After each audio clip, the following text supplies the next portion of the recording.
Our scientific knowledge is oh my God. Guten Tag.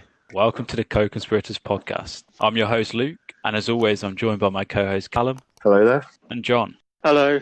With the news last week that our podcast peaked at number 3 in the German comedy fiction podcast charts, we just want to say a massive danke to everyone who has supported us. We appreciate every one of you. If you enjoy the podcast and want to show support, we recommend dropping us a review on Apple Podcasts or subscribing to our YouTube channel. We're aiming to hit 100 subs by my birthday in mid-October. Both go a long way to helping us out massively. Anyway, in today's episode, we are going to be delving into the world of science and having a look at some science-related conspiracies, although we will be saving flat Earth and global warming for another day. Our scientific knowledge as a society has grown massively in the last few centuries. Some of our ancestors lived not knowing answers to basic questions and had no idea about the world as a whole. You can imagine in 1776 it took months for news to reach home that the British had lost in the American War of Independence, whereas today we can find out in a fraction of seconds that the Kansas City Chiefs have bagged a touchdown against the New England Patriots.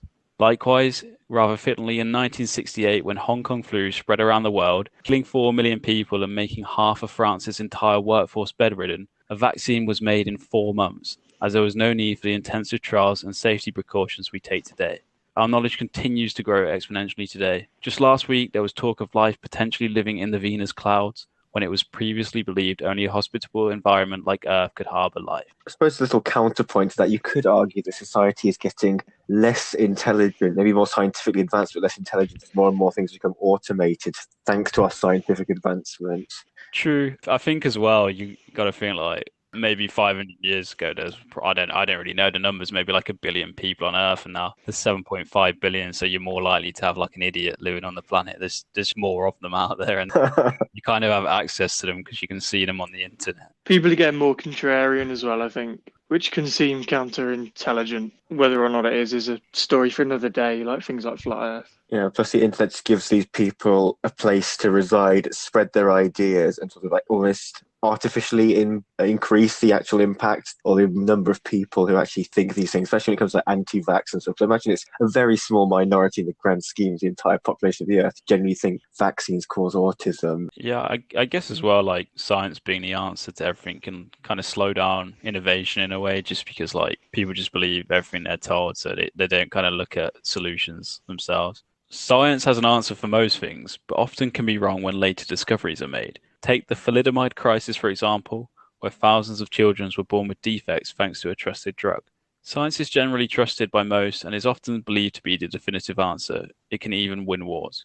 But like anything so important, it is not free from conspiracy. As science is such a broad topic, it covers so many aspects, from coronavirus being man-made in a lab to Joseph Mengele replicating twins at an alarming rate in Argentina. We have reviewed some of the less believable and some of the more known but still interesting science conspiracies. Well, today we have 3 more for you, so buckle into our flux capacitor powered show and enjoy your pack of popcorn, which is probably made with around 48 different chemicals. And yeah, let's jump in. Callum, I think you've got a conspiracy for us. I have indeed. I say maybe less of a conspiracy, more just a general commentary on the nature of conspiracies with I'll sort of call it a theory, my offering today. I'm going to take a slight detour from the path most trodden on this podcast by offering a bit of a meta commentary on the concept of conspiracy theories and why certain people may or may not be more inclined to believe them. Because nevertheless, you could still consider this as a conspiracy theory, depending on how highly you regard the science or pseudoscience of psychology. Can you really derive empirical data from thoughts, feelings, and opinions? That's what we might be trying to answer with this one. You could also take things deeper, perhaps playing into the nature of the research by suggesting that these findings are designed to paint conspiracy theories as irrational and manipulative, further increasing the divide between the so-called believers and non-believers. This is Justin Bieber. We have actually mentioned him on the podcast, the whole Hats TikTok debacle with the... Oh, yeah. There's quite a big conspiracy about one of his videos and Pizzagate, I think, but I haven't really looked too much into it. I think the hat was also in reference to Pizzagate as well. Yeah, it's one of them where it just wouldn't surprise you, but I mean, it's probably a low believability. I thought Pizzagate was as good as fact now. I didn't really think it was a conspiracy anymore. Are you I don't know, we may have to do an episode on it. You're not on about Prince Andrew, are you? Well, he's involved in it. Oh, all right. So maybe the Woking Pizza Express has more of a meaning than we thought. No. Not that was specific pizza. That's what I thought you thought for a second. No. I suppose this could still be considered a little bit topical to mind, seeing as these far-fetched theories that some people believe and how likely you are to believe that these theories is based on apparently some of your personality traits, according to the research I've read. Some people just like to disagree, don't they? And whereas some people just like to believe what they're told and they're happy to just live life being told what to do, I guess. And also, quite interestingly, some of these articles that I read relating to this topic all seem to reference the Las Vegas shooting in 2017, which is like specifically the theory that alleged that there were multiple shooters and the whole incident was manufactured to type in gun laws in America. Seemed like a bit of a trigger to really try Trigger. Oh, yeah, well, really drive the wedge between conspiracy theorists and the rational-minded, as people like to think. I do think there's a lot of people, because my opinion on it as a whole is I don't necessarily believe some of the more far-fetched ones, but I just find it interesting to hear them. I find them entertaining, kind of a lot of the reason for doing this podcast. And it's just entertaining to hear other people's points of view, and it makes you think. So I think that's a lot of the appeal of them. Yeah, absolutely. You just almost like foreshadowed my question. I was just about to ask you, so what draws you to conspiracy theories? You've already gone, they jumped the gun to use another dark words there. But yeah, what about you, Luke? You sort of got similar appeal for the conspiracies, given we do this podcast now. For sure, I think most people will find them entertaining. Like, even if you think it's a bit stupid, like, it's still pretty entertaining to think that someone believes this kind of stuff. But then some of them are definitely believable and kind of have to have a second thought that maybe we shouldn't really be believing everything we hear. On top of that, some of them you kind of just like, you want to be true. We've mentioned dinosaurs and aliens. Like, you read them, you're like, oh, please, can this just be true? Like, can I find out in like 2 years' time that this is the truth? I suppose, especially on this podcast, ones that we want to believe, the ones that don't have any like major political ramifications, are just really interesting and wacky and just out there. But a bit more of the disparity comes when you are dealing with more politically motivated ones, especially with how highly charged politics is in today's society. But I'll do my best to keep things as light-hearted as possible as part of this theory and avoid any deep psychoanalysis that exposes any of our deeper layers of both mine and my co-host subconsciouses. But it is certainly worth trying to dig into some of these impulses and what really does make a conspiracist tick. So basically, as we've alluded to, science would argue that to some extent that the human brain is wired to find conspiracy theories appealing. So that people are highly evolved when it comes to the ability to draw conclusions and predict consequences based on sensory data and observation. But sometimes those same processes can lead to oversimplifications and misperception through what psychologists refer to as cognitive bias. I think that's a very true thing. Like, you believe what you want to believe because it's nice and it just makes you happier. Yeah, exactly. Maybe not you're aware you're doing it. Something I've found myself like slightly falling into the trap when I've been doing my research for other episodes. That, yeah, I'll just pile on all of the points that support this conspiracy theory, then I'll forget, I've got to offer some counterpoints here to try and keep things objective. I mean, it's always the case. Like, sometimes I feel like my beliefs are quite irrational, and then I'll believe it strongly. I'll find out like some points to back me up, and then if anyone has any counterpoints, I'm just like, nah, it doesn't count. It's just sort of trying to maintain, especially on this podcast, we do just offer a commentary on the conspiracies. We're not advocating for any of them, as much as we say we wish some of them would happen. For the more serious ones, we're just offering what is out there, and just we'll make our mind up through the believability. But that's as far as it goes. Yeah, again, it's just for entertainment. It's not to try and change anyone's mind particularly, just to maybe get you thinking, offer a point of view you may not have otherwise heard, and then make your own mind up. Yeah, that's very well put there. It is very interesting. As we say, we are drawn to the unknown and what isn't entirely explained to us. You can't have everything spoon-fed to you. Sometimes you have to go and make your own minds up, whether that be through conspiracy theories or not. I guess that's how your brain chemistry, what that dictates. So as several psychologists have identified, there are specific characteristics that strongly correlate with a proclivity to believe conspiracy theories. A 2017 study by Lanchion and colleagues, personality traits such as openness to experience, distrust, low agreeability, and Machiavellianism are associated with conspiracy belief. Just briefly, Machiavellianism describes an individual so focused on their own interests that they will manipulate, deceive, and exploit others to achieve their goals. I was going to say, it sounds like a politician. It was actually derived from an Italian politician. I can't remember the exact era, but I think you have hit the nail on the head there. Machiavelli. That's the one. How have you worked that one out? Yeah, I know. Was that foreknowledge or was that just a bit of critical thinking? It was me being aware of him and then hearing the word. Putting two and two together. So, along with psychopathy and narcissism, Machiavellianism forms 1/3 of a psychological grouping known as a dark triad, a trio of malevolent personality traits. But the majority of the aforementioned traits draw many negative connotations just by themselves, which could be interpreted as disparaging those who choose to become immersed in the world of conspiracy theories. Again, theorists may perceive this as a form of ad hominem attack, where their critics are unable to disprove the information contained within the conspiracy, to have to resort to criticism of their character. Therefore, engaging with conspiracists in this way can be counterintuitive and cause them to double down on their arguments without critically evaluating the information within the conspiracy theory. I think that's the case with everyone. I feel like if you have an argument, it's just so pointless because you never really take a second to appreciate what the other person's saying and weigh it up. It's all guns blazing on your side, really. Yeah. You just carry on no matter what. It takes a very bold person to actually fully admit they're wrong, open and listen to the other person's view. And that's why it can explain again back to politics, but that's why it's so divisive and into the society we live in. Perhaps unsurprisingly, Lanchin concluded that people with stronger conspiracy beliefs are more likely to overestimate the likelihood of co-occurring events, to attribute intentionality where it is unlikely to exist, and have lower levels of analytical thinking. As we've demonstrated on numerous occasions through these podcasts, coincidence is integral to formulating a good conspiracy theory, whether it be from the entertainment angle that we take, right up to the most die-hard tinfoil hat wearers. These can be the observations that make or break conspiracy theories, as correlation without causation can cause a theory to fall down. But I suppose as for a lack of analytical thinking amongst conspiracy theorists, critical thinking can also highlight flaws in official stories. While it can be impossible to predict some of the phenomena that occur in groundbreaking events such as 9/11, considering the findings revealed in Operation Northwoods, as John alluded to on an earlier episode, the US government's false flag terror operation in the 1960s should definitely open people's eyes to extreme lengths that some governments have been willing to go to in order to achieve their objectives. Researchers also linked an individual's need for uniqueness with a heightened likelihood to believe in conspiracy theories, claiming that they represent the possession of unconventional and potentially scarce information. So again, this goes back to that argument point where no one wants to admit they're wrong if they believe they hold unique information. They believe their information is better because they believe in it. It's almost like a self-fulfilling prophecy. It can lead to feelings of importance and superiority. I think this guy really doesn't like conspiracy theorists. That's what I'm thinking.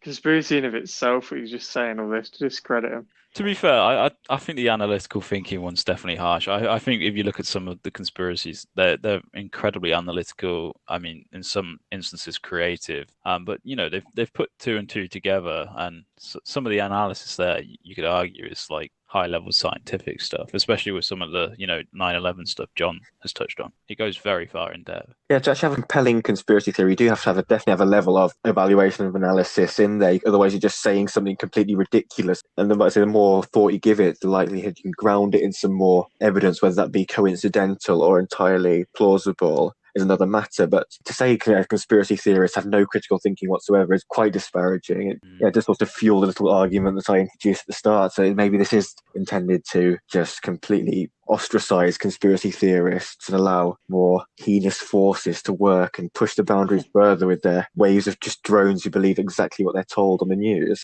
You're more likely to have analysed the initial event as well. Most people won't bother. You hear something's happened and you take it as read. Whereas, the conspiracy types have analysed it clearly and thought, well, something doesn't look right. So if anything, you could make the case they're more analytical by nature of being more challenging and less agreeable. Exactly. I suppose it is difficult to come up with, counterpoint to this argument from the point of view that who doesn't get a sense of superiority or smugness when they think they know something that no one else does. Say when you think back to school days, everyone's struggling over a problem, you're sitting there, no, I've got the answer. It's even better when you're in the know for a Wigan transfer, isn't it? Yeah, or Wigan transfer out, I think, in the case at the moment. It's sold down the river by the administrators. Although there could be plenty of conspiracies about Wigan given the whole takeover, but we'll save those for the next football one. And those will definitely be conspiracy theories, as I firmly believe.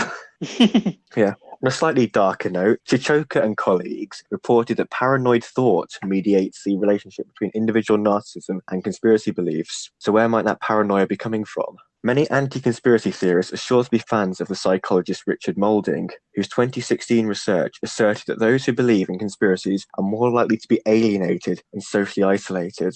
In the words of Brie Larson, is that like a personal attack?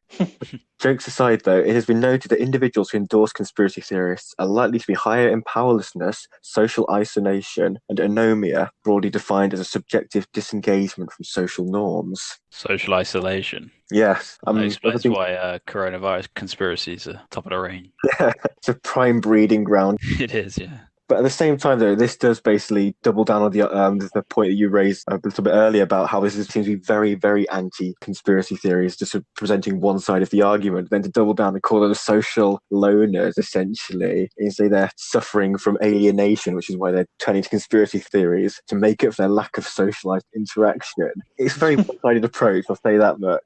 Yeah, I think, is this a psychological paper? Yeah. I think the thing with psychological papers is pretty much always subjective. There's no kind of statistics or evidence backing them up. Who are they basing it on when they're like, conspiracy theorists are rubbish at analysis? Like, I think it's just, from my limited knowledge on psychology, the way they conduct studies is just questionnaires, interviews, things like that, where it is all just, you've got to work with words rather than facts and figures, which can offer you some more concrete solutions. I suppose you could draw some correlations here or there like I've done in this paper, but still it does depend on sample size and everything like that. And it is quite easy to draw these almost false conclusions based on being selectively biased in your sample. If you find people who are interested in conspiracy theories, take the most ardent, well, I suppose unhinged almost, members of conspiracy theory forums, the ones who believe the most out there stuff, quiz them, and you might be likely to find that they could be a little bit more socially isolated, a bit more alienated than your average listener of the Co-Conspirators podcast, who I'm sure is an upstanding member of society. of course. Damn right.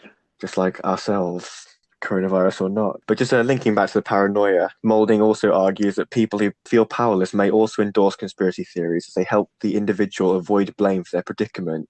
So in this sense, conspiracy theories would give a sense of meaning, security and control over an unpredictable and dangerous world.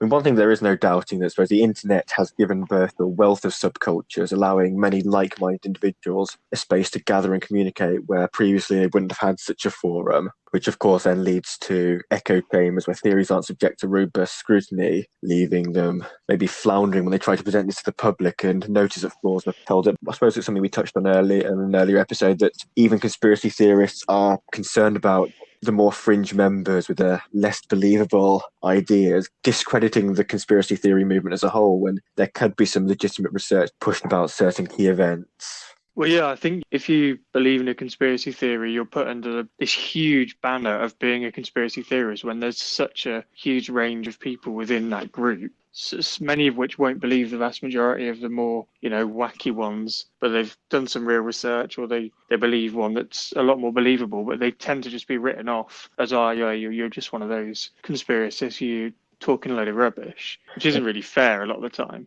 Absolutely. So me talking about Project Serpa and the fact that the US may have sent 12 people to the Zeta Reticuli system in the 1960s is definitely not the same as someone actually getting to grips with actually Project Northwood, which is now being proven as not a conspiracy theory, that it's not a conspiracy theory anymore. It's been shown in official government documents. So it's such a broad spectrum that sort of like using broad strokes some of these papers seem to have done is quite counterintuitive for the narrative as a whole. So I'll sort of round things up here by just saying, is it right to call all conspiracy theorists basement-dwelling recluses that score highly great narcissism, distrust and Machiavellianism? Is daring to question the official narrative enough to be branded a manipulative charlatan whose sole aim is to disparage trustworthy and upstanding news media?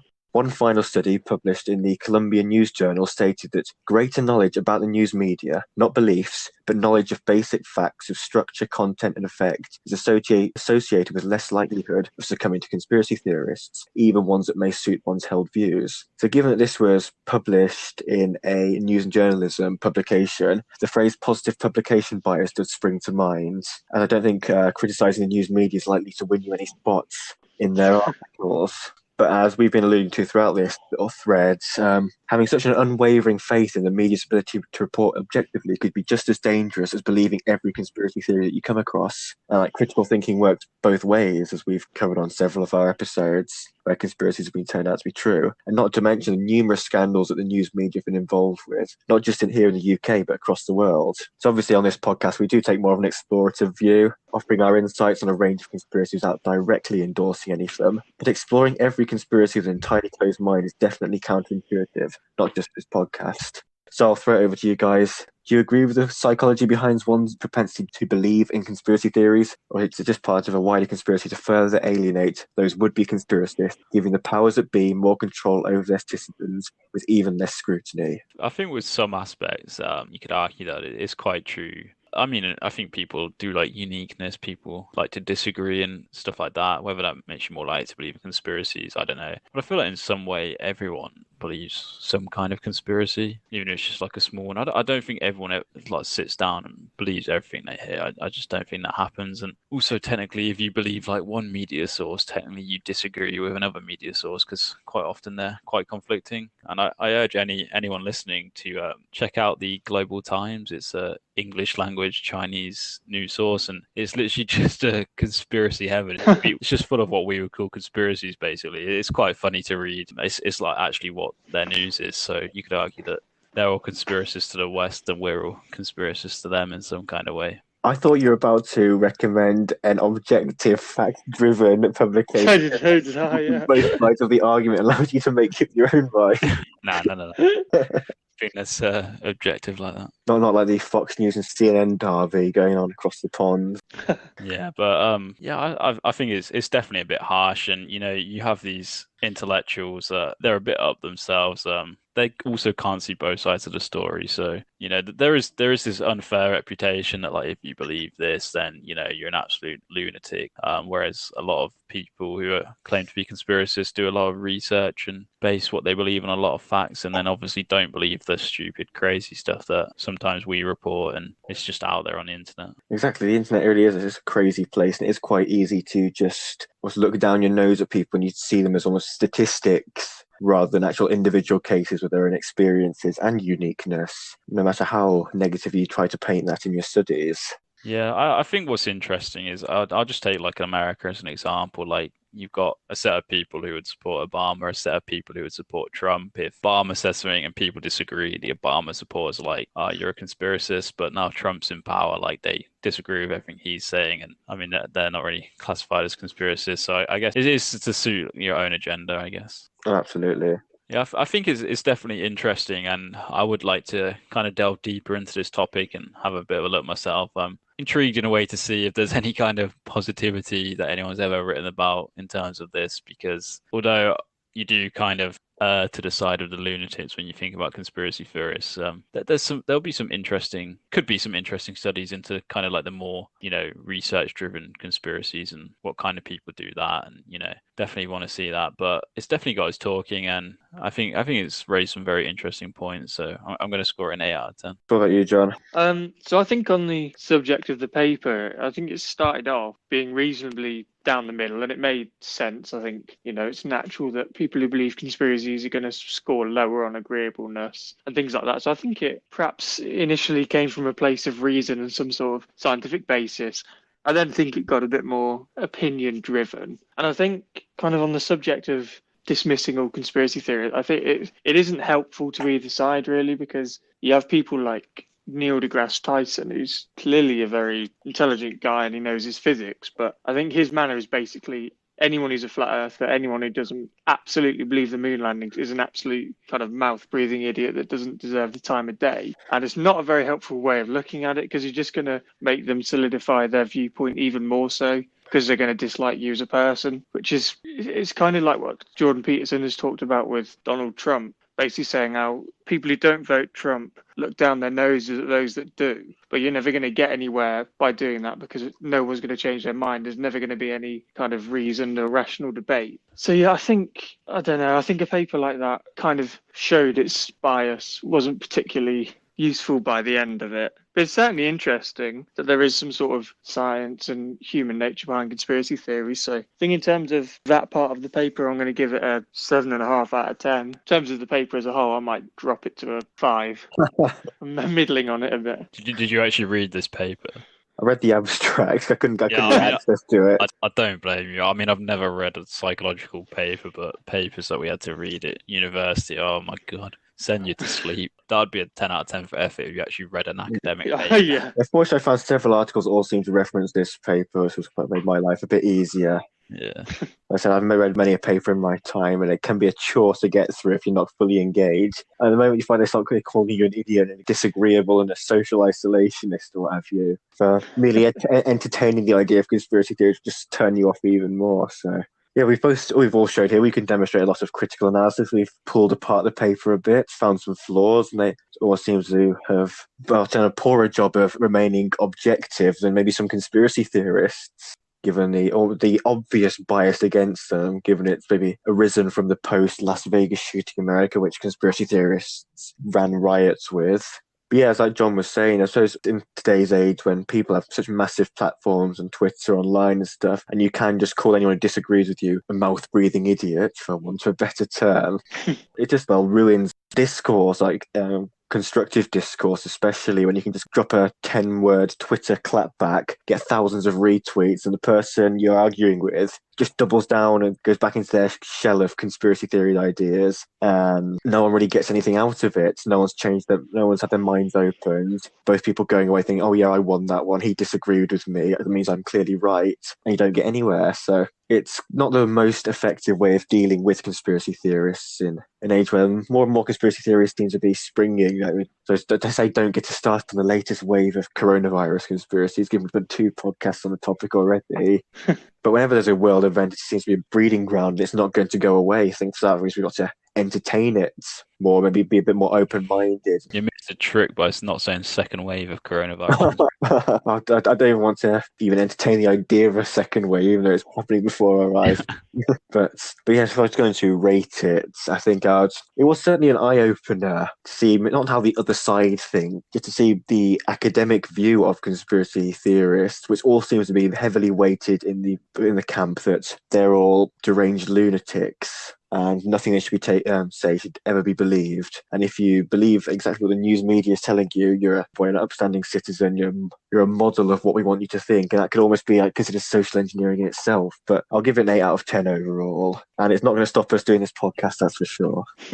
And now after that discussion, I think we'll throw it over to Luke now to get us back on track with the usual conspiracy theory format. Yeah, thanks to Calum. It was nice to have a change, and it was definitely an interesting presentation there. I think if we can find more stuff like that in the future, it's nice to mix it up every now and then. But yeah, back to the kind of conspiracies. So you've heard the science, so here's the science conspiracy. The theory that I'm presenting is that the Mandela effect has arisen as a result of the Large Hadron Collider. And this is quite an in-depth, unknown conspiracy that has been inspired and compiled by Nick Hinton. So thanks to him for this fascinating take. I'm assuming you both know what the Mandela effect is. I do. I've got a general idea. I've never had it fully explained to me, so maybe a little brief definition would be appreciated. Sure, yeah. For anyone else like Calum who doesn't know it too well, it's basically where people commonly believe something about the past, but then turns out it was completely wrong. For example, the famous example is Nelson Mandela died in the prison in the 80s, and then people were surprised to find out that he was still alive in the 2000s. Other common examples include Luke, I am your father from Star Wars, Mickey Mouse's outfit, and John breaking a Bulgarian door handle. That is a definite Mandela effect. Also, Luke, I am your father. That is one close to mine in John's heart. I don't know if you know any other examples, John. There's quite a few out there. They're all a bit niche and small, but I think one of them's the Monopoly Man. He doesn't have a monocle, but everyone thinks he does. Yeah, I think a lot of them are often common misconceptions. But the idea behind the Mandela effect is it's not in fact a common misconception, but instead instances where different universes and timelines are switched and messed up, resulting in people moving into different timelines. The thing with this is I think there'd be way more instances of this effect if this was the case. Like if you switch timeline, all of a sudden, like maybe the Second World War never happened, or something weird like Wigan Athletic winning the FA Cup in 2013 would have happened. Wait, what? That didn't happen? I kind of expect our entire history being different because of, the butterfly effect if we switch timelines. Like if Mandela had died in our timeline in the 80s and we switched to a timeline where he didn't die, you'd expect a lot of things to be different and it'd be very noticeable. So it's like the infinite universes theory, is that theory? Something like that, where there's an infinite number of events occurring, every single possible occurrence for every single action happening somewhere in some timeline. Kind of ties into this in a way. That's actually a scientific one, though, more than a conspiracy. There's genuine scientists who believe that to be the case. I mean, I find it a bit preposterous, but then again, I'm not a scientist. And there's also the early monkey and typewriters analogy that perplexed many a scientific mind. Yeah, I mean, it's just a concept of infinite, I guess, isn't it? Yeah. Just guaranteed to happen. Yeah, a bit more about the theory and a bit of intro to the Large Hadron Collider at CERN, which is the European Organization for Nuclear Research. It's a massive laboratory, and you guessed it, it's in Switzerland. Oh, no, here we go. I mean, sadly, we still have no podcast players in Switzerland, but we would like to welcome our new countries, Finland, Mexico, Oman, and Bulgaria. Here after the door handle incident, no doubt. The facility is famous for being home to the world's largest particle collider and discovering the legendary Higgs boson, which is nicknamed as the God particle, in the summer of 2012. Now, a particle collider is a machine that uses extremely powerful magnetic fields to shoot beams of subatomic particles at each other. These beams travel at nearly the speed of light, and when they collide, scientists are able to see what the universe looked like right after the Big Bang. Now, many might remember how there was a small chance this whole experiment could create a black hole and end the universe. It's actually Stephen Hawking himself who came out and said this. It's pretty much a classic Swiss move, an unnecessary experiment that could end the world. I mean, if someone told me drinking my morning coffee had a 1 in 16 trillion chance the world would end, I'd probably switch to a nice English breakfast tea. Don't worry, the Mandela effect will be there to transport us to a different timeline and everything will be fine. That's the dream. Technically speaking, I don't know. This is just coming out of my head. This is probably not scientifically true. Like, inside a black hole, do we know what happens? Like, you could be traveling faster than the speed of light and then time travel, and then, yeah, you go, Mandela effect. I suppose as far as we're aware, no one knows exactly what goes on due to the fact that anything that enters there is just destroyed. Not sure exactly how. It could be a wormhole, could be traveling as fast as the speed of light. Well, time bends around black holes because they're so dense or something, and matter bends. So around the edge of one, I think time and that does get very messed up. So you never know. Wibbly wobbly, timey-wimey. Now, some conspiracists argued that CERN are really trying to create the portal to the underworld. This does sound ridiculous, but even the official CERN website says they are looking for dark matter and other dimensions. I don't know if you're going to mention this, but you just said the underworld then has reminded me. I'm sure there's some weird statue outside it. Some satanic statue outside it. Yeah, you're correct. I was going to go into that a bit later on, but basically there's a statue of Shiva, and what's kind of funny is when the conspiracy theory surrounding CERN came out, the scientists at CERN kind of as a Mickey take filmed themselves doing a satanic ritual around the around the thing just to wind everyone up a bit. Hiding in plain sight. It's there. I don't know why it's there. I don't know if there's a logical explanation why they have this specific statue outside. Well, it's clear so they could perform their satanic rituals. Yeah, and we've just told you. Now the conspiracy theories out there, they could do it in full view, knowing that everyone out there is thinking they're taking the mick. They've got no time to worry about secrecy anymore. Yeah, and as I mentioned, it's quite a ridiculous theory. They're building a portal to the underworld, and kind of ties in a way to the science of conspiracies Calum mentioned.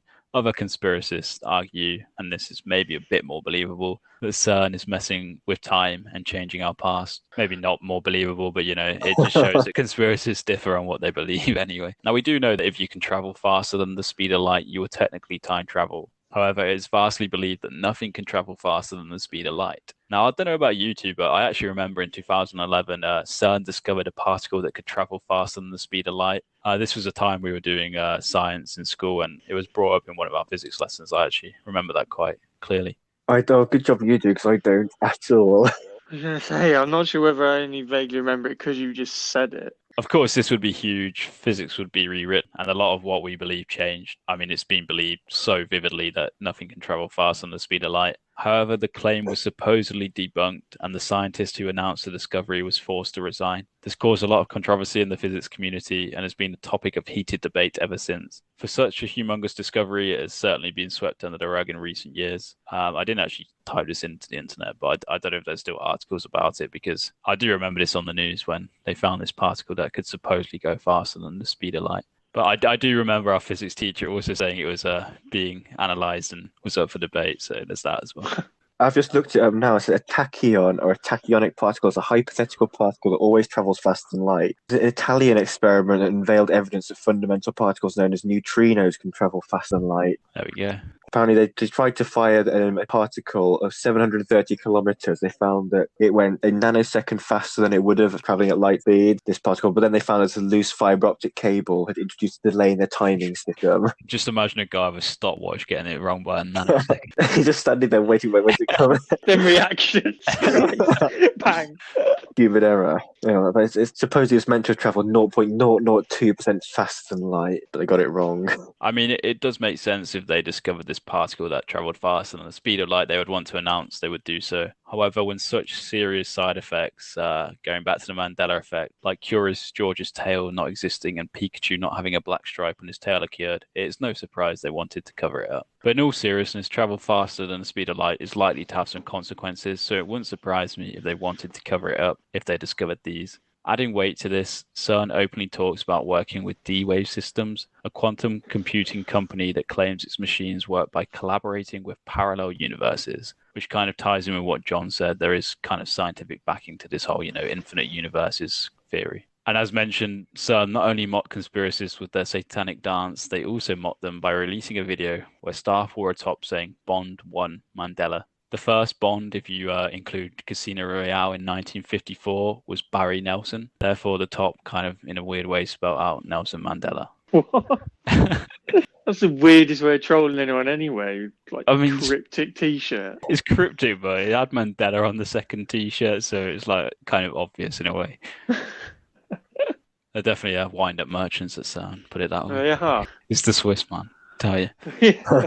And a bit more into this theory, CERN also created the World Wide Web. It was Sir Tim Berners-Lee when he was working for CERN. And some say the real reason for it is to gather as much data about the world as possible. The data could be put into advanced computers to create simulations of the future. Once future events are predicted, scientists could act accordingly. Advanced simulations could also tell them what little changes in history would create drastic changes in the present. CERN really is capable of faster than the speed of light particle, and it could technically be capable of time travel. They could theoretically send data to scientists in the past, telling them how to shape the future. Perhaps this is why right now we only notice such subtle differences with our Mandela effects, and there's not kind of this whole butterfly effect that I mentioned earlier. So is CERN actually improving its technology in the past from the future? This sounds confusing, but there's a term for this. It's called retrocausality. Instead of a cause creating an effect creates a cause, and this phenomenon is actually supported by quantum theory. Just on the topic of retrocausality, the Swiss as a whole, do you reckon they were sending information back in time to the Nazis? They knew when to evacuate Hitler before everything went fully off the rails in terms of the war efforts. They could get to Argentina faster and then make sure they could continue all of their research. It's pretty incredible that they managed to sneak them out of Germany to Argentina, like Mengele, and I can't remember who was there, but they must have been sent to them from 2020.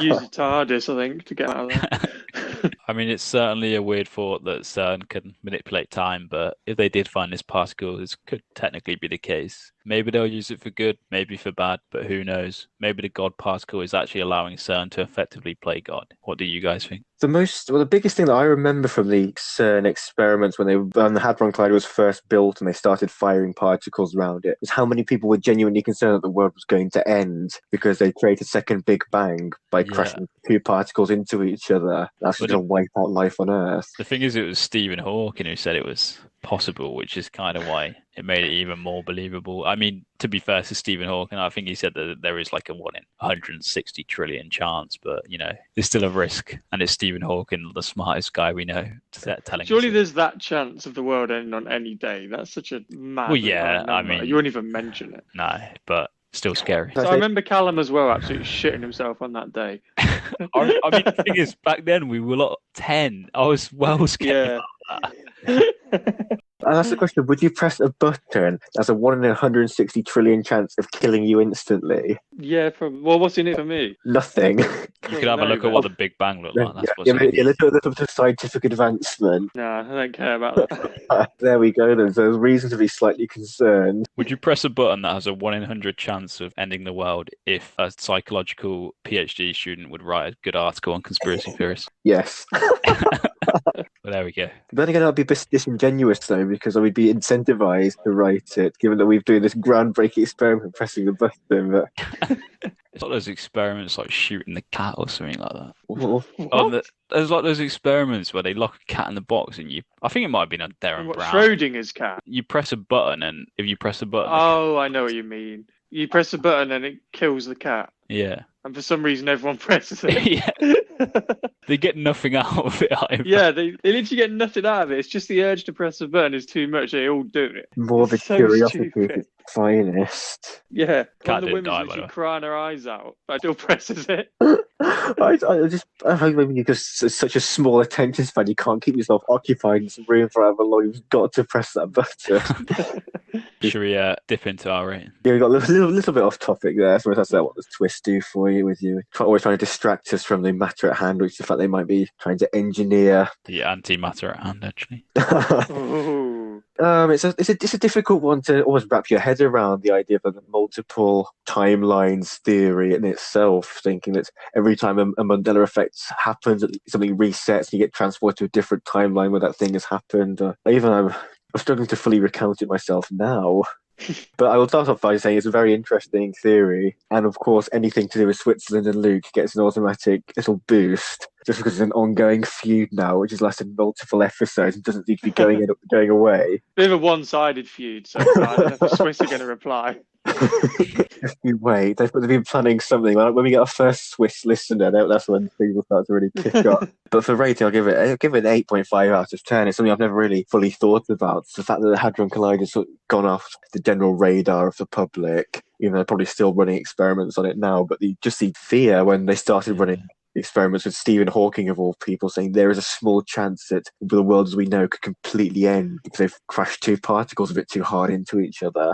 There's actually a crazy amount of these particle colliders out there. I think I saw 30,000. That does put things in a little bit more perspective then. Why were people getting so up in arms about this one in Switzerland? Well, it's a Mandela effect. People, I swear there was only one, and now all of a sudden, have they actually been sending it back in the past? You're sending it to all across the world just to make sure, right, we can't be the only one scapegoated here. You're making these Hadron Colliders. There's 29,999 other ones that are perfectly safe. If you say to someone, have you heard of the Hadron Collider, I don't think anyone's ever gone, yeah, which one? Yeah, so for that matter, and also the satanic statue, which could have more of a meaning, and the fact they're trying to create dark portals that enter the underworld, which is poorly worded when you're trying to reassure public safety and keep people from panicking. I think the believability I'm going to go with is not going to be particularly high, just because at the end of the day, it's science. They're trying to advance our understanding of the world, because it would be such a groundbreaking finding to find out exactly what happened at the Big Bang, because so far, you can only really just speculate. Apart from that certain particles crashed into each other, expansion, etc., etc. Now we're here doing a conspiracy theory podcast in the middle of a second lockdown. That is a butterfly effect in itself. They had that one guy in China not eating the bat. Where would we be? Where'd the co-conspirators be? They wouldn't exist. Very true. That is very true. But my very round the houses view on the believability, I'm going for a 3 out of 10. I'm not sure I've justified it in any way. It's 3 out of 10. I accept that.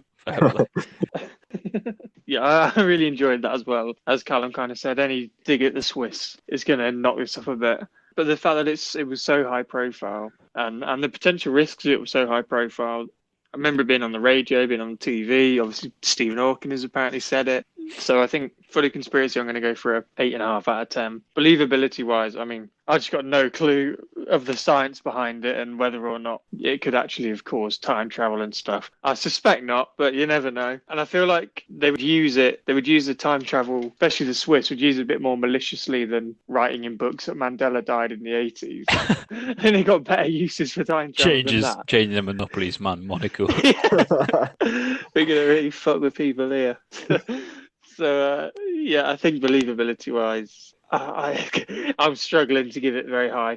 I do think the satanic statue is a bit odd, and I still don't know the reason behind it being there. And the fact that they would, describe it as the underworld, and that they would even let out that there was a risk of something bad happening. You think they keep it quiet. Whenever you hear of nuclear reactors, we're always told how safe they are. But with this, it was almost the opposite. They were almost putting it in your face like, oh, well, there is a chance you could create a black hole, but we're going to do it anyway. So that was a bit odd. But I think believability-wise, I might go for 3.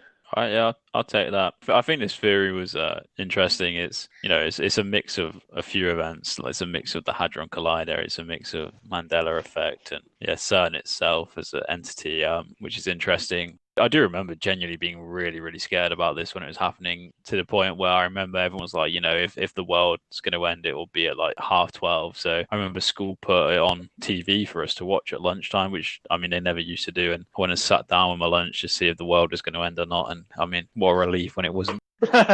So yeah, just for the fascination. I think it's a fascinating theory. I'm going to score it an 8.5 out of 10. In terms of believability, it's not very believable. I struggle with the Mandela effect, to be honest, just because of butterfly effect, and it's just the fact it's such basic things. It seems a bit pointless, and they can often be put down to common misconceptions. Like, for example, I was a firm believer it was Luke, I am your father, but then I've never actually watched that scene, so it's just based on what everyone else has told me. I think, yeah, that's my thoughts on the Mandela effect. I think it is literally just, I think it's odd that so many people can get something wrong. But if people are just told something happens and then it spreads, you can quite easily see how it would happen without having to make the leap that it's alternate dimensions. I think that's where the theory loses a lot of people, because it is quite a cool phenomenon that people can misremember something in such large numbers. I suppose with the Luke, I am your father one as an example, it's such a minor difference though in terms of no, I am your father, or to Luke, I am your father. It's one word difference. Maybe not so much for a case of Mandela not being alive and died in the 80s. It's a bit more of a leap, but on certain of them, especially with the pop culture ones, like say Pikachu not having black on his tail, that's such a minor.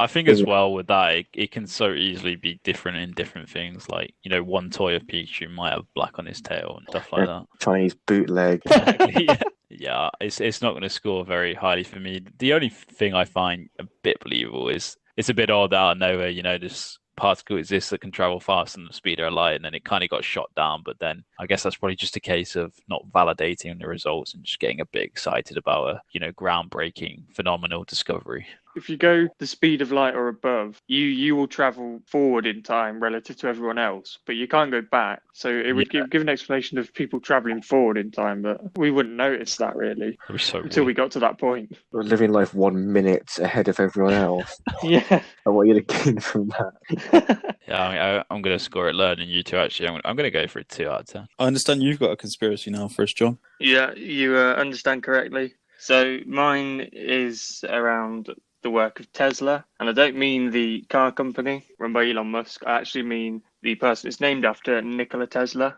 So Nikola Tesla was a Serbian-American inventor and engineer, best known for his contributions to the design of the modern alternating current electricity supply system. He's thought of as one of the great scientific minds, and as I mentioned, the car company Tesla is named after him as a tribute to his great work.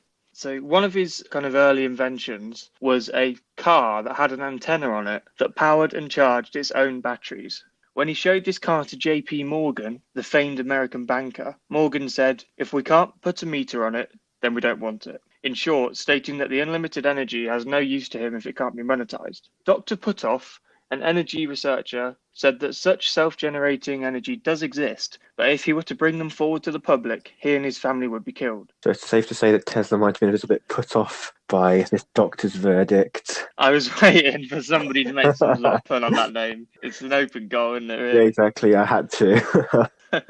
Yeah, luckily your input didn't put me off. So yeah, such technologies would prove fossil fuels, nuclear power, etc. completely redundant, and as a result, pose a serious threat to the businesses within these industries. It seems odd that despite the last 100 years of technological advancement, energy is still almost entirely reliant on burning of fuel to create steam to generate power. This method is clearly very wasteful, as much of the energy created is lost, and factories and cars are still largely powered in the exact same way as 100 years ago. Back when DC electricity, so like direct current, was being used, and dynamotors were creating the electrical energy, they used knife switches to apply the voltage to the circuits. When the switch was being closed, a huge potential was radiated into the air and created a huge unknown force capable of throwing something against a wall. Tesla wanted to know where this potential voltage, some hundreds to thousands of times greater than the original power source, was coming from. And he dedicated a lot of his life to kind of seeking out why and how could these events happen, and where is this huge extra energy source coming from, and what's the potential for it. Certain high-frequency electrical currents were observed by Tesla and Faraday, two of the most high-profile kind of scientific minds of the time, and many others, creating huge amounts of excess power, but they didn't understand where it came from. Tesla referred to this as the ocean of infinite energy, and Professor Dirac, another scientist, referred to it as the Dirac Sea. The modern term is the zero-point energy field. This is a model of a vacuum that models kind of particles as an infinite sea with negative energy. If you introduce a counter-rotating vortex of energy, not to go kind of too scientific on you guys, but try and stick with it. I'm very focused right now, trying to follow every word. In my zone. Cool. Right, so if you introduce a counter-rotating vortex of energy to this like sea of particles, you create a phenomenon known as lift, or electromagnetic gravitics, which is sometimes referred to as anti-gravity, but this name isn't strictly accurate. These waves and energies are not anti-gravity, they just act as if they have no mass, so they aren't slowed down by any sort of air resistance. This would hypothetically allow something powered using such technology to accelerate at unimaginable speeds directly against gravity. So it kind of follows on that there's quite a lot of people that think this kind of technology and this kind of physics is what is used in, say, flying saucers and things like that, and that other aliens and stuff use it too, as well as it being possible on Earth. I've definitely talked about anti-gravity engines for the old UFOs and Area 51 and the like. Well, sticking with the Tesla link as well, Elon Musk has discussed it, and he says he thinks it's the future for space travel, because he agrees with this theory in of saying that it's ridiculous that we still have to burn things to provide a lot of energy, and that modern spaceships rely on just burning something and all the gas coming out the end of the spaceship powering it. He says it's ridiculous that we're still doing that. So I think he's quite keen on potentially harvesting this phenomenon. So Nikola Tesla noticed on his early AC circuit that there were times when he would input a certain amount of energy into the system and even more power would come out of it, as if creating this energy from thin air. He discovered that every strand of energy has an aspect to it that is a 0-point energy field. A 0-point energy field occurs when at a temperature of absolute zero, there is still some energy available, whereas previously it's thought that basically every particle and atom is completely still at a temperature of absolute zero, so it has no energy. At even room temperature, these waves are so energy dense that 1 cubic centimetre could power the entire US for a day. He also discovered that these energy fields are everywhere, using the analogy that to power the entire world for a year would be like taking a thimbleful of water out of one of the Great Lakes. And we haven't capitalised on this yet. No. In essence, no. For a few reasons that I'll kind of touch on, but yeah, it seems like a pretty incredible prospect. So like JP Morgan obviously kind of invented the whole investment banking thing. And I mean, in the times when he was like first setting up and, you know, establishing JP Morgan, if a guy came to him and said, look, I've got this thing that can produce so much electricity, he's definitely going to say no, because so much of his money in his business was probably relying on oil. Well, yeah, exactly. And here's his whole thing, because Tesla's goal was for the entire world to have unlimited free energy, whereas JP Morgan comes at it from the other end. He just wants to kind of maximize his money wherever possible. Yeah, I mean, even if you could replicate it now, I'm guessing there's so many like wealthy people, powerful people who would not want oil to become priceless, basically.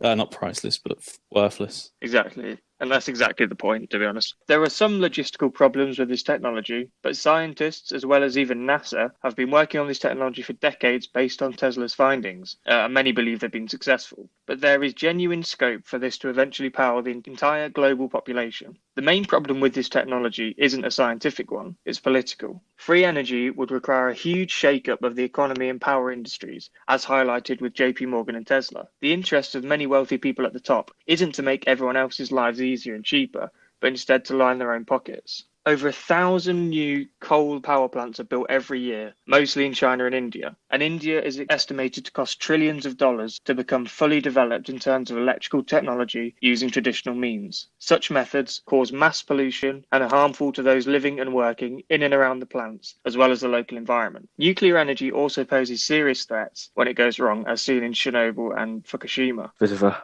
fuck up at Fukushima. That is a lot worse than the put-off one. I'm here all day. Can you imagine if like this just came out now and it turns out Tesla found out like over 100 years ago that we could do this and the government had just been hiding it from us, and you know, like sub-Saharan Africa is poor and living in poverty and fighting for survival just because of this. I mean, exactly. It's a horrible thought. If you think the Extinction Rebellion protests were an inconvenience to your day, imagine that, but on a scale we've never seen before. There'll be riots across the world. Just one of the things, what the fuck would you do if that just came out? I don't even know. I'm so disillusioned with the world anyway. It must be the latest in a long list of blows. Okay, so clearly this unlimited, cleaner electrical energy would be a far more beneficial system, but none of the current billionaires and businesses want to do it. Partly out of fear of change and greed, but also because no one wants to be the first to fund such a supposedly radical idea. They would all rather be first to be second, to use a quote from an investment banker. So basically saying no one wants to be the first one, but if it works, they all want to be the second one. So to conclude, it seems highly likely that Tesla actually did find a method of creating unlimited energy, but was shut down by investors at the time as it didn't particularly benefit them financially. 100 years on, the situation remains very much the same, but perhaps one day someone will pluck up the courage to give unlimited energy a try. What do you think, guys? If you want to come at it from maybe a little bit more of an altruistic point of view, from maybe giving the JP Morgans and their cronies a little bit of, I'll say, credit, it's quite loose. You think there'll be a lot of people who could lose their jobs if the coal, oil, or the fossil fuels industry was to just be rendered obsolete? Because it's not like you just transfer all of these people into this new free energy Yeah, system. it would be a massive shake-up of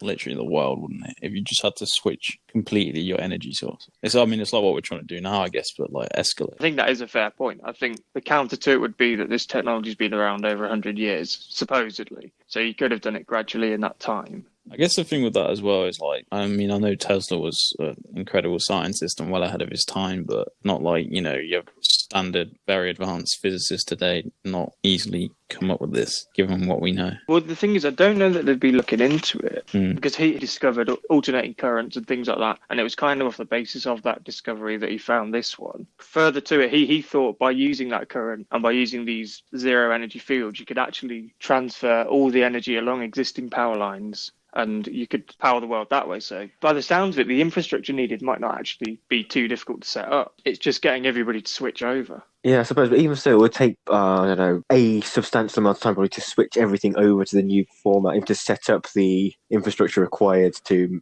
produce this zero gravity energy field. Well, I mean, yeah, in the very least of your problem, I suppose you can see why Tesla's called Tesla, because if this did happen, every car would have to be electric. Yeah, exactly. That's maybe a conspiracy in itself there. Maybe Elon does have the answers. Yeah. He's just waiting for his time to strike. So, yeah, I don't know. I don't really know how you want to rate it because, I mean, this is all documented in Tesla's scientific journals and stuff that he made these discoveries. I suppose you can still rate it on whether you believe, how possible it is that you could create this unlimited free energy and how likely you think it is that it was covered up, I suppose, in terms of believability. Yeah, that was my exact thoughts for believability. So for twofold, I might do a little average of the two stories. But overall, as a theory, I think it's really interesting. It's almost like the beginnings of a big conspiracy. If this was then to come out, we were, to say, 20, 30 years down the line, have this big revelation, and then people were to look back and see, this has been around for a lot longer, why wasn't it implemented sooner? Then you'd have a real conspiracy on your hands. If we're still going by then, we'll cover it. Exactly, yeah. Let's hope we will be the size of Joe Rogan in 30 years' time. We'll have an exclusive deal. We'll have our own streaming service. Forget that. Yeah, powered by antimatter energy. I thought it was really interesting. It was short and sweet, but it's got straight down to the point.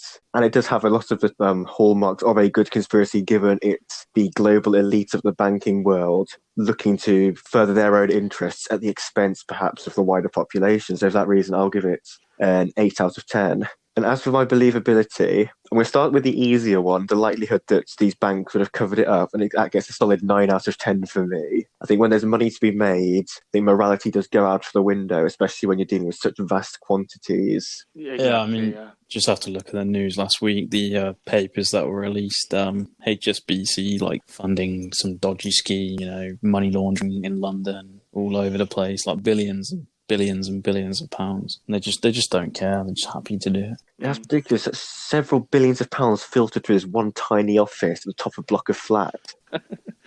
Bonkers, but if they can get away with it, I think they've seen there's no reason why they shouldn't do it, just until they get caught. But by then they probably cashed out and they're on a private island somewhere. But back to the other believability, which is a little bit trickier to work out. Does this technology exist?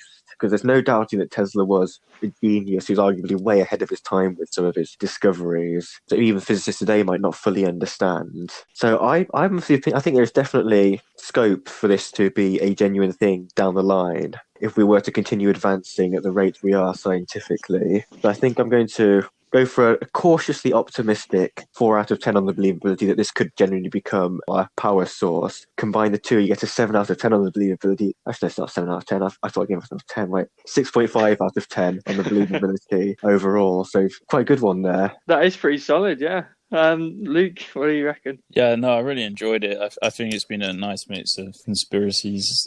This episode it's really interesting when you go into a lot of detail because, I mean, when you've got that much detail and all these fancy scientific terms I don't understand, it kind of adds to the believability in a way. And I mean, if Tesla's documented all of this, then that's also incredible that this thing has existed for like over 100 years and it's just been totally ignored because of the greediness of the financial sector. So overall, as a conspiracy, I'm going to give it an 8.5 out of 10. In terms of believability, I'm definitely not the biggest fan of the financial sector like Calum. JP Morgan, might have been considered one of the kind of forefathers of American economy today in the sense that he set up the whole investment banking system and that in turn has made America the global powerhouse it is. But, he was money driven. America's quite money driven and he'd have turned down kind of any offers that came his way if he thought it would affect the amount of money he's going to get. And without doubt, if Nikola Tesla came to him with this, it would definitely kind of screw up all his investments. So he would have turned it down and tried to get it shut down, which he probably could because of all the power and money he had. So going to give that side of the story quite high as well, but not as high as Calum at 7 out of 10. In terms of Tesla having this technology ready and available, I think it's interesting. When you first said it, I kind of questioned why not? Why can't we have energy that just kind of keeps producing itself? I'm no physicist, but it seems plausible to me that it could just cycle. So yeah, and if Tesla has found that, I might give it a go myself and see what I can come up with. But I'm gonna score that a 4 out of 10. So taking the average of that, a 5.5 out of 10. Not too bad. I could give my thoughts. I think as an overall theory, just the idea that we could have unlimited energy and solve a hell of a lot of worldwide problems, and that we've had this technology potentially for just over 100 years, and it was covered up purely for money purposes, I think is a pretty mental conspiracy. So I'm going to go for a 9 out of 10, I think. Maybe a bit biased, but I think I'm going to go for a 9. And then believability-wise, I absolutely believe that Tesla kind of made this discovery himself. I think he did it on a small scale. So I don't know how the logistics behind scaling it up, particularly how they would work. So I don't know that specific technology is available at the moment, but I think certainly smaller scale stuff did happen and that it is possible in the future. So I think believability on that front, probably a 7, I think. It seems pretty clear to me that Tesla did find this out and it kind of blew his mind along with everyone else's, but it is very hard to judge, especially coming from a non-physics point of view. It's very hard to judge logistically how realistic it is. And then in terms of it being covered up, I think, yeah, as much as the only real proof would be almost circumstantial that it would make sense for them to cover it up. And obviously the quotes from JP Morgan, but I think even despite that, you certainly wouldn't rule it out. You certainly wouldn't put it past the banking industry to cover up something like that purely for their own gain. So I think I'll go for a 6 on that. So an average of a 6.5 for me, I think. It's quite a different spread of how we rated both the believabilities, but we all seem to end up with the same ballpark overall believability, but we had different approaches to how we actually got there. It's quite interesting. Yeah. Right, am I handing over now for a game of conspiracy? All right, yep, thanks for that, John. So, as you said, it's time for our popular game, Conspiracy. And for anyone new to the podcast, Conspiracy is a game where I present to my co-host 3 conspiracies, 2 of which are real conspiracies that I found somewhere on the internet, and 1 I've made up myself. So without further ado, let's jump into the conspiracies. My first conspiracy for you, Charles Darwin destroyed his evidence of evolution because he ate all of it. What? My second conspiracy, Ukraine Airlines Flight 752, which was shot down by Iran this year, was actually shot down by China as people on board knew about coronavirus.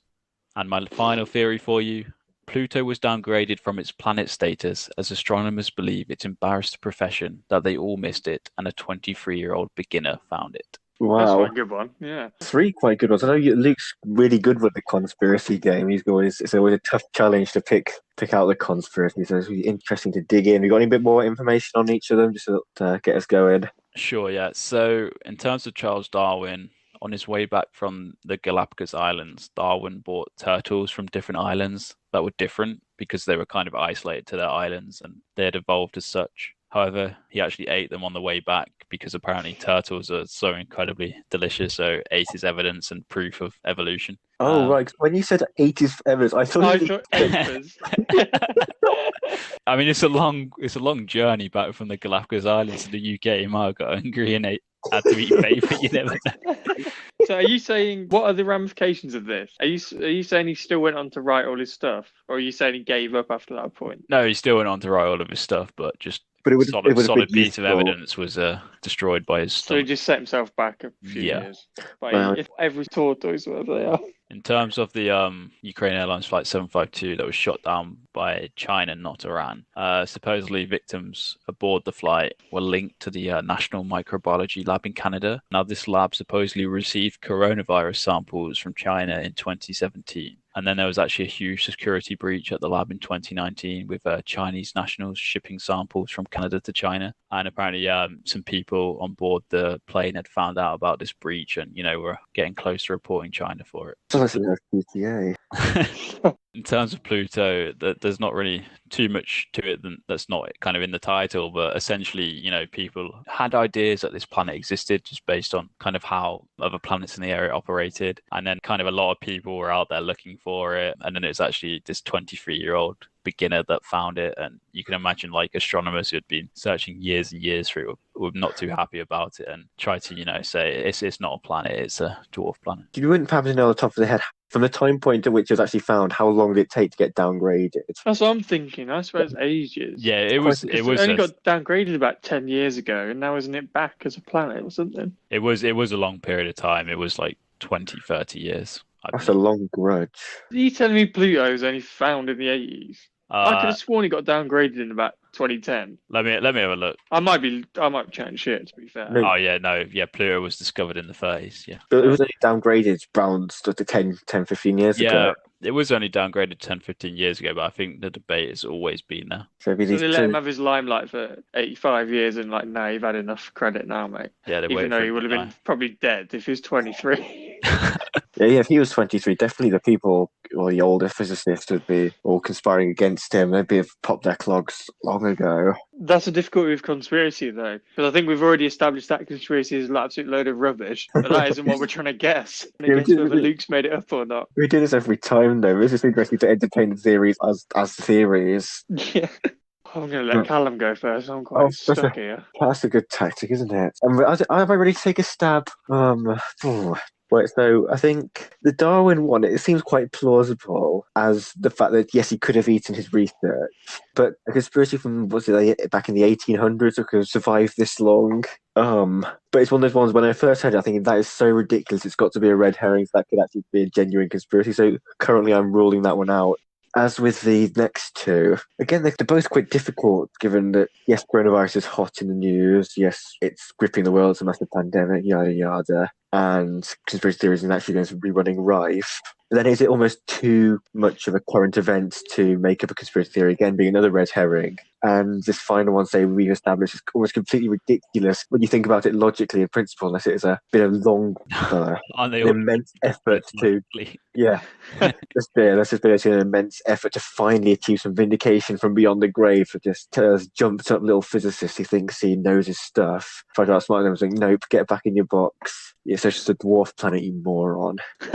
So, with that being said, I'm going to... I'm not sure if I'm calling this playing safe, but I do think that for China to have shot down an Iranian airline, I'm not quite sure of the global politics between China and Iran specifically, but the idea that China supposedly stole back coronavirus samples or the security breach at the Chinese lab they originally donated samples to is fishy, so much so it could have been made up.